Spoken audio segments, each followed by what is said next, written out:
What's up, everybody? We're back. So excited to be here with you guys. Some of you know it's been a while since I've recorded. I record in batches, and I literally had my first interview in like 6 months yesterday. Yesterday? Yeah, today's Tuesday. So yesterday I had that interview. Now I'm hopping on with Robb Green here. Super excited about this interview, by the way, Robb. So it's going to be a fun one. But you guys are going to have to give me some grace. I record in batches, and it's been a while. So Robb, I'm super stoked to have you here, man. First off, say what's up to everybody. Give us like a one sentence synopsis of like who you are and what you're about. Oh, thanks, Josh. Happy to be here. So I'm an e-commerce legend. I've been doing e-commerce for the last 12 years and focus really on Amazon, but also a few other marketplaces, Shopify, things like that. So happy to bring my experience and a few things I've learned with you and your audience. Thanks, man. I appreciate that. And guys, he's not overselling it when he says legend. I've heard of this guy. When his team reached out, I was like, hey, this will be really interesting. Because you guys all know this. I am e-com stupid. So it's going to be fun to kind of dive into this. Probably the industry that scares me the most. I'd rather start a restaurant than start a physical product business, just out of sheer like too many things out of my control. So I'm genuinely curious today. So we had a good conversation before this about a couple of things that we could dive into that I thought would be really interesting conversations for those listening to this, because I know a lot of people who are listening to this are going, I've got some reach, I've got some influence. Like you and I talk about, they're not influencers, but they're the type of people who are community leaders, guiding people in a direction, but they've never really sold like a physical product. And ultimately what I'm going to have you do is try and convince me to sell something, physical products. So genuinely curious. We talked about like Mr. Beast as an example, right? And saying, hey, Mr. Beast putting out his swag, he's crushing it. And a lot of kids these days are opting out of Nike, Under Armour, all the kind of the major clothes brands, right? Or even like if they're super rich, like the Gucci's or whatever, right? And they're opting to have a Mr. Beast closet, right, of all of his stuff. So like, A, what role do you think that's going to play moving forward? And do you think that's going to kind of shift the market from a buying perspective? I definitely think it's going to shift the market. I think it resonates with people because it's signaling, right?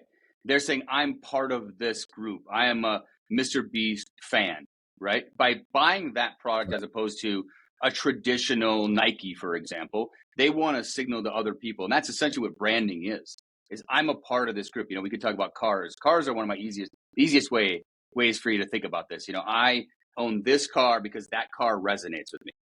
I don't own this car because it doesn't I like the car, but it doesn't really fit me. Because we all have like these perceived notions of what that brand represents. And some of them resonate with each of us differently. And cars are such a big purchase. It's easy to understand it that way. But on a smaller level, it's almost like a tribe. Who do you want to be a part of? And I noticed that I become a guy, I'm a Sonos guy. I'm an Apple guy. There's certain brands that resonate with me. And I'm just like, that's the only thing I buy when it comes to that category. So I think we're going to see much more of this. And it's going to be much more micro-sized brands to start with. We're going to have more specialization around each of those tribes or community leaders. Yeah, I agree. And it's interesting because like we've helped 2,000 podcasters launch shows, right, over the years with my last company. And I watched over and over again that people, if they ever dropped merch or something, honestly, even if it wasn't their merch, but they're like, hey, I'm going to drop some physical product. I mean, it was eaten up because people were like, hey, I'll support you. Hey, I want to represent myself with that brand. It was so much different than like dropping, like when Nike drops a new pair of shoes, like they get that rush, but a lot of other brands don't get that. Like Gators ago, we have a new flavor, right? Anyway, it's just really interesting to me how that's working out. I have an example, Josh. Josh, I have an example that blew me out of the water recently. I don't know if you listen to the All In podcast at all. With Chamath and those guys.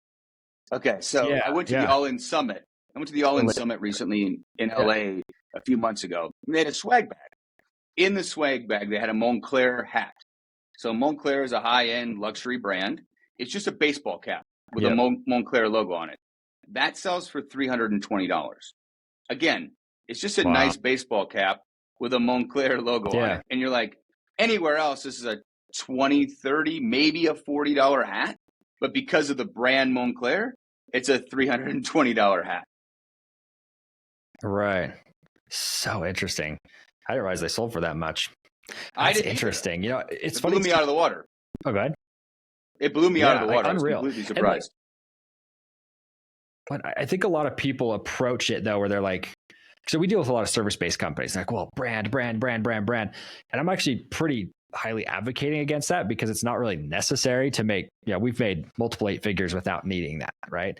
And yeah, maybe if you want to get to the hundreds of millions, that would be super important, but I've never done that. So, and most people in the services space don't want to go that far. But when you come to other industries like this, like the e-com space, that becomes super important, right? Purple Mattress, Squatty Potty, like these big brands that blew up, just because of the Harmon brothers and whatnot, who did a good job of it, but they branded it so well that it became a kind of a phenomenon in some senses.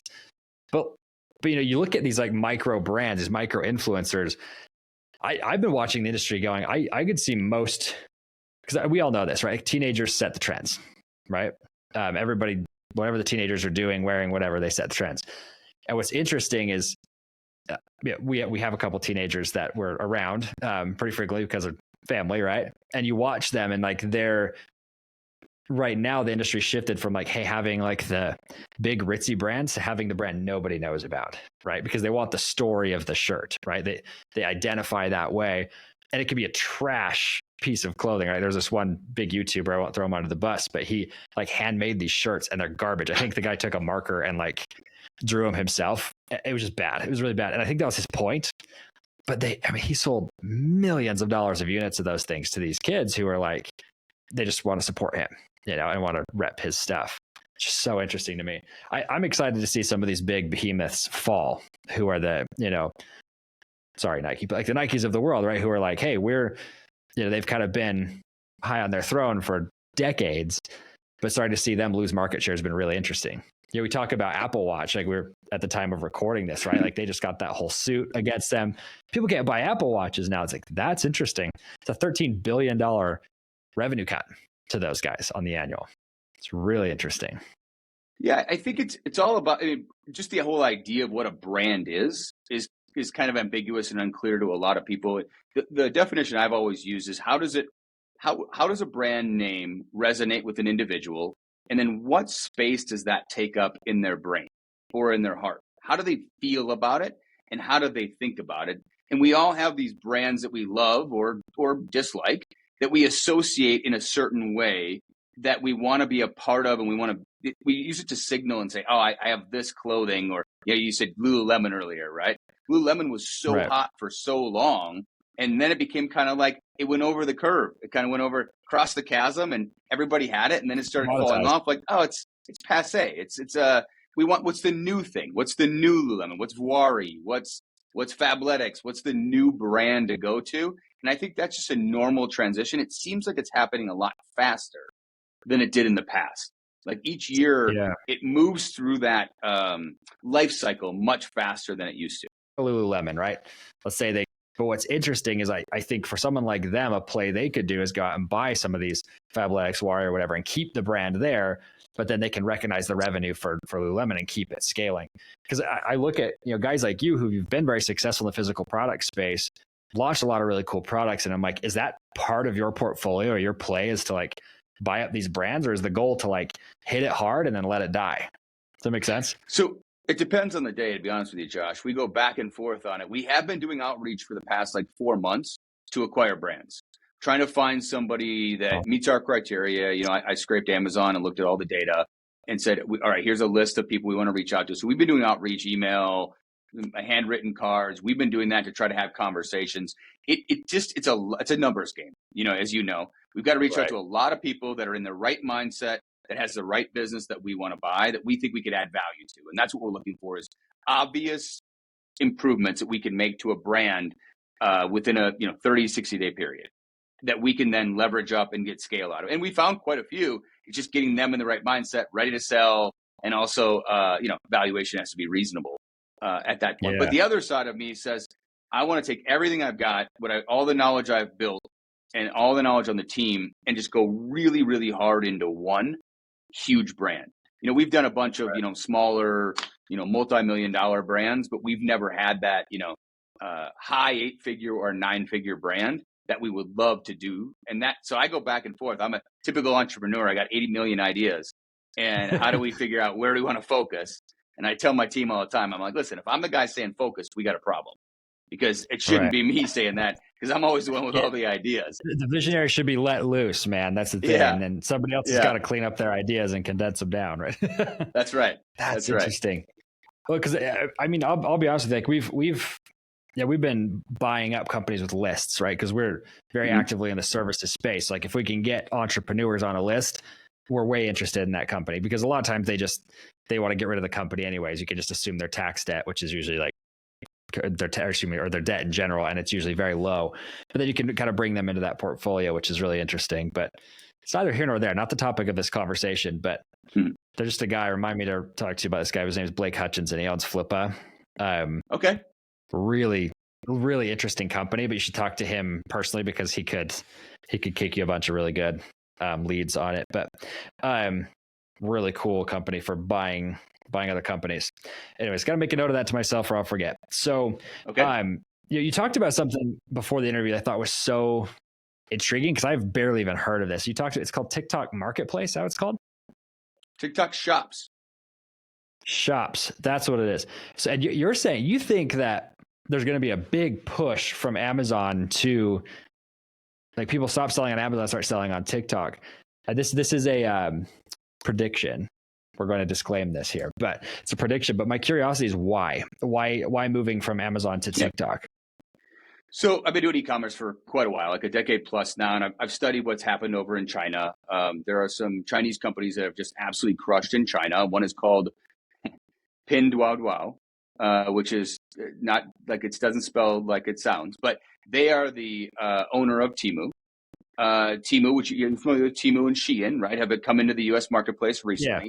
TikTok's been the videos. Temu, by the way, was the #1 app downloaded in the U.S.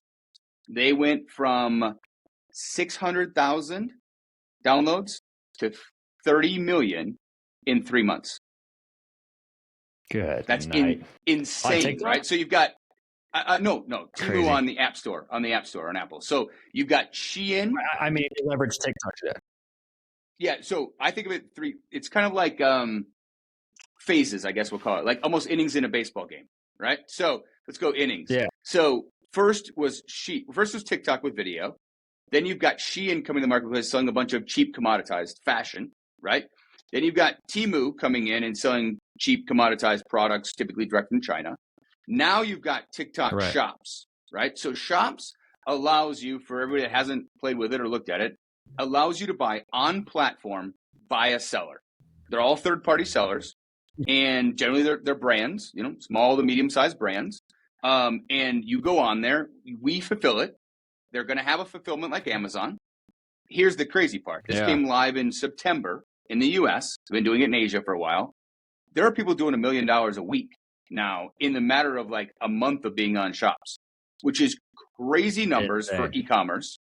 And what's happening is now TikTok is driving this because they want to compete with Amazon. So there are 0% seller fees. And in some cases, they're subsidizing your shipping. And they're subsidizing coupons to the customer. So like they are all in on driving volume, right? So you compare that, which, I mean, most of our volume is on Amazon. We love Amazon for that reason because they have the customer base, right? But you pay 15% selling fee in most categories to Amazon. TikTok Shops is 0. Okay. Now, Amazon, we fulfill usually with Amazon, but so we fulfill through a different way to TikTok Shops. But the speed at which, and the virality of it, poses some new problems with physical products, by the way. But the speed at which people are moving on this is insane. It is unbelievable how fast they're getting a few videos to go out, and then they're selling crazy volumes. So we're just in process. It's a whole learning curve because there's no real clear path. Get the account set up, do this right, do this right. It sounds like it is the Wild West. It feels a lot like Amazon did 8-9 years ago, which we know what's happened in the last 8 to 9 years on Amazon. Yeah, unreal growth. Well, that's so interesting to me because so I'll be real with you. This is just Josh's opinion on things, but I watch a lot of these platforms take off and like the bottle rocket is what I call it. Like they launch and then they're gone. Like Clubhouse, great example of this. Totally called that one, right? But I'll be real with you. I also thought TikTok was going to be another Vine, and I thought it was going to be gone. And so I had to eat my words because it came back and I've done phenomenally well, right? But what's interesting to me about what you're talking about is like this, it's on a platform that's established itself. So it's not going away. It's like Facebook, right? Facebook still not going away, keeps growing every single day, right? Contrary to what people think, growing every single day. So they've established a platform, but then they're implementing a new system that's giving you all of these saleable advantages. But I mean, you and I both know that's probably going to go away at some point, right? Or they're going to go, Yep. now our seller fees are 45% because that's what these stupid companies do half the time, right? So like, are you saying like get in fast, or are you saying, hey, go just test it as a? Oh, I'm saying get in fast. We're trying to go get in fast. So a couple of things why I think, and I agree with you, you do see these platforms pop up and they go back. A lot of times they don't have the funding. They don't have the traction yet to really scale, right? TikTok has proven itself, I think, with the scale that they've already reached, number one. Number two, I heard Elon Musk say this recently. They asked him about TikTok. He said, I stopped using TikTok when I could feel the AI reaching into my brain. And I was like, that might be the best description of what it feels like to use TikTok. I use it. Yeah. It's the best algorithm I've ever seen by miles.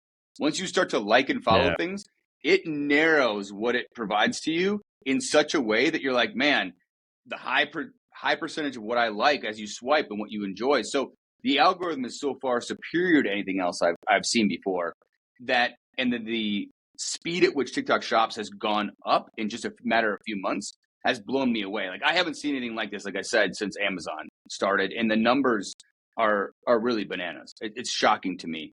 And the ecosystem is fresh, it's new. There's plenty of people that don't know how to do it still, so it's still ripe for going in. You make a great point. Seller fees will not always be zero. But is this a great time to get on board, take advantage? I mean, the biggest mistake I made with Amazon is not really truly understanding the value of reviews 8 years ago. Because if I did, all I would have done was get 200,000 reviews. You create kind of a moat around your business and around your product that I didn't probably understand at that time or put enough focus into it. So what is the moat or the brand that you could build using TikTok shops as an alternative channel to launch and or accelerate that growth? Yeah. See, that's intriguing. And like, this is my opinion on this, but I would tell a lot of people, if you are going to pursue a strategy like this, make sure that you build the strategy based on the current fees of Amazon. And then you move it over into TikTok, but you're blessed by that percentage, because they're probably not going to try and like out fee Amazon, at least not initially, maybe over the next 10 years, but I doubt they'll try and like out fee these guys. Cause I mean, we're talking $1 trillion company versus a couple billion, right? Right. The other thing I would say about that is I've heard some feedback from people like, well, it's only going to be small, cheap, commoditized products, right? And this isn't just around shops, but also around, I don't know if you've heard of that, but a few other people say that about TikTok. Well, there's a guy that I follow. He's a business jet broker, and he started creating content on there like over a year ago. And he said, yeah, within a couple of weeks, someone called him and said, hey, I saw you on TikTok. I want to buy a $20 million jet. And he's like, I'm going to keep doing this TikTok thing. I think this works out pretty well. I think this is where everybody, a lot of people are using it, not just for, dancing videos of kids and also commoditized products. And there's a lot more value to be had on them. I agree. And like, this is my beef when people have that attitude, is it's like any platform that has attention is worth looking at, right? Because even Clubhouse, even though, took off and disappeared, like it had attention. And if you had the bandwidth, as long as you didn't like double down and make that your only platform, I mean, a lot of people made a lot of money with Clubhouse on dumb crap. And it was, but like you're saying, like you could do anything from a $2 watch band to a $20 million jet on something like TikTok. Because I'll be with you, like this is going to show how like naive I am to the platform. I haven't even downloaded the app on TikTok because I look at it, it's not my cup of tea. I don't use social media anyways, but like not my cup of tea. But that doesn't mean I'm going to be an idiot and not look at it as a potential advertising platform, right? Because you're like, wow, if they've got attention. I mean, Instagram proved this over and over and over again, right? People are like, well, you're not going to sell big products on Instagram. Instagram ads are still one of the best places to get high ticket sales. And I think it's just because people forget that humans are humans and they have more than one. They're not at work all day, right? If they're on LinkedIn while they're at work, but they're going to go home and they're going to be using TikTok and Instagram and these other places. So, I mean, I'm in your boat there. I think it's a great point. So what's the strategy? Like, how are you going to be implementing TikTok for your companies? I know you're in the process of trying to launch a couple new ones. These things we can't really talk about yet, but you're trying to do some really big things with this one. Are you specifically trying to move this over there, or some of your existing companies over there? Yeah, existing brands. So we've already set up accounts for each LLC on TikTok shops. We've reached out to creators. I tend to dive into things like this and probably overanalyze a little bit, but I'm digging into the algorithm, digging out to what's been working. I always feel like it's a lot easier just to model what someone else has already done than to reinvent the wheel. So I've been looking at what's been working in China, what's been working in shops in other countries, and trying to reverse engineer what's working for them. And then we want to model that same strategy. So I've got a small mastermind, a bunch of friends. We get together every 4 months. That's been a push. The next meeting in January is going to be a lot about TikTok shops, because we can all learn together at a much faster rate than just one of us or my team looking into it. So we're all iterating and trying really, really fast, is to move quickly and then learn, because like everything, it's going to get saturated at some point. I'd much rather be earlier. We're only in the fourth inning, I think, of this game, than much later and coming at the end of the game. Like Amazon today, to launch from scratch without being an expert on Amazon is incredibly difficult. Like incredibly difficult. I wouldn't say to someone that's like, oh, I'm brand new to e-commerce, I'm going to launch my product. I mean, it's really, really hard to get everything right, because you have to be great at many, many, many things. Like you'd said earlier, like there's a lot of things that can go wrong, right? So how do you get great at a lot of things all at the same time it's really difficult to do, where when a platform is new, you've got a little bit more grace because the competition isn't quite as good. Right. Yeah, it's interesting. I'm actually excited to see your journey and what you do with it, because I'm genuinely curious about these things, because it's, if you're an entrepreneur who's like, hey, I'm trying to build off of me, as because a lot of people who follow us and listen to the show, right? They're podcasters, YouTubers, whatever. And so they're the creator who's trying to build that community. I mean, if you're trying to build that community, you can't ignore platforms like this. I mean, that's really an interesting, piqued my interest. I mean, it's enough for me to go, hey, should we be using that? Yeah, I think it's interesting. So you and I were talking earlier about like community leaders or people that have audiences, right? And they have attention. I think there's a gap, right? So you've got someone over here who has attention, and they have a community. But then we want to take the bits and bytes of this world and turn it into atoms, which are the physical products that we're shipping in a box or in a container, right? So there is a gap there, and you need somebody to help you bridge that gap. And I think there is, it's hard to find the right person, but a true partner who's been there and done that is the way to go, because it's really difficult from sourcing to manufacturing to marketing to following all the rules. Like, I did this the hard way. You and I talked earlier about buying a business. I did this the hard way and went 0 to 1, which is really the hard way. It's a lot easier to buy from somebody who already knows what they're doing, right? And so I think if anybody is going to pursue that, if they are a community leader, find somebody to partner with that already has that built-in expertise. Don't spend the next year to 2 years learning how to do that. You're just going to cost yourself tons of money. Right. But and my curiosity for you, right? Because at least from what I know about you, you're kind of where you thrive is the 0 to 1 category, right? Like you love starting the new business. So you're not going out and trying to buy all the time. Like you can do some of both, but you find like your skill set lies in the 0 to 1. Yeah. It's interesting you say that. I don't know. I think that's what I've been doing. I don't know if that's my skill set. I'm actually a better editor than I am writer. I think I'm actually better giving advice and seeing the obvious opportunities. I think I took the wrong path. Yeah. The suboptimal path, we'll call it, not the wrong path. It's worked out fine. But it's just, I did the hard way to do it. There's an easy path and a hard path, and I think I took the hard path.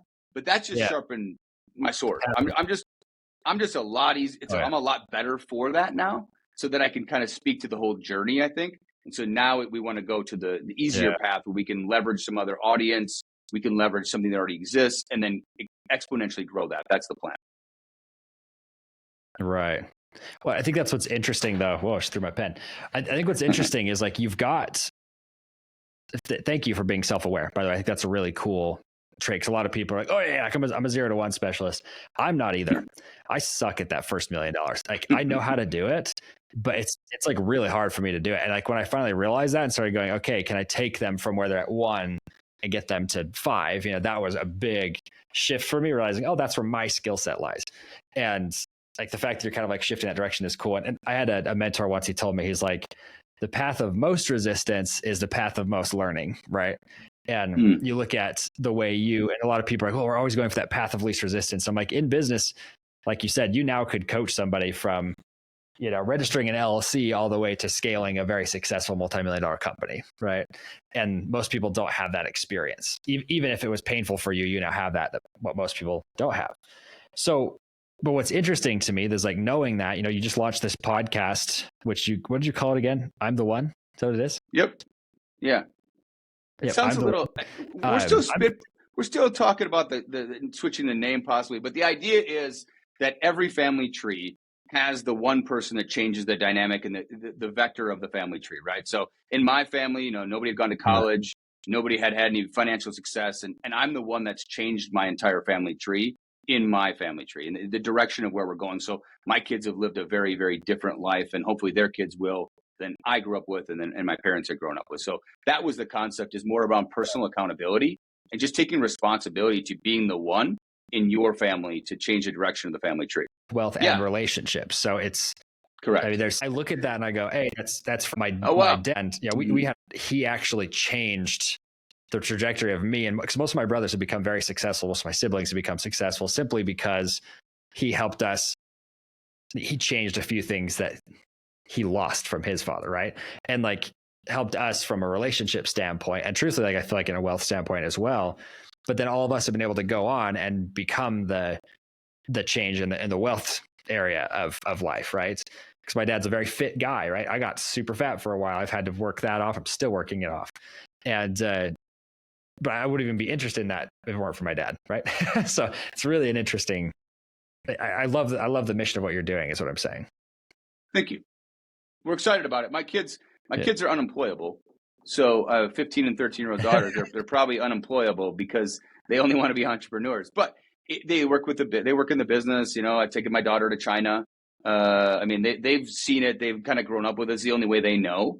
And so I think they're far ahead of where I was. They're far ahead of where I was at 25, probably, to be honest. Yeah. And that's cool that you can do that. Yeah. Because I have every intention of helping my son do the same thing, right? Not pointing him. I'm not even going to talk college because I'm like, I did college. It was great for a lot of reasons. I met my wife, but I didn't, it doesn't really help me a lot. In fact, it slowed me down in business a lot. Anyway, so we got to wrap up this interview here, but I want to just ask you, we talked about like giving the audience some sort of tactic or strategy they could go implement today. You said you had a really good one. Do you mind sharing that with us? So I tend to be a data guy, and the one metric that I find most business owners don't know is the lifetime value of their customer. And I have this conversation all the time with people, is what is the lifetime value of your customer? That's step one. If you want to become more granular, what is the lifetime value of the customer by channel? I just had this conversation on a podcast with a friend of mine. He owns a aesthetic cosmetic clinic. And he knew his number. He's like $5,000. Lifetime value of a customer is $5,000 in revenue. And I'm like, great.